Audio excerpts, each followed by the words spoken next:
বিজ্ঞ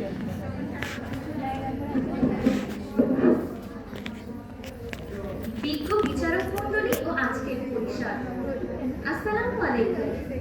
কবি জীবনানন্দ দাশ রচিত বনলতা সেন কবিতাটি আবৃত্তি করে শোনাচ্ছি আমি মার্জিয়া রসিকতা।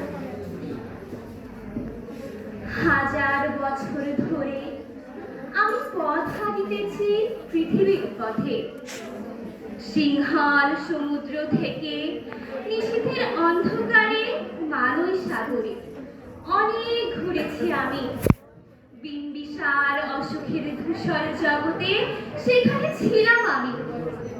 আরো দূর অন্ধকারে বিদর্ভ নগরে আমি ক্লান্ত প্রাণ এক। চারিদিকে জীবনের সমুদ্র সফে আমার দুদণ্ড শান্তি দিয়েছিল নাটোরের বনলতা সেন।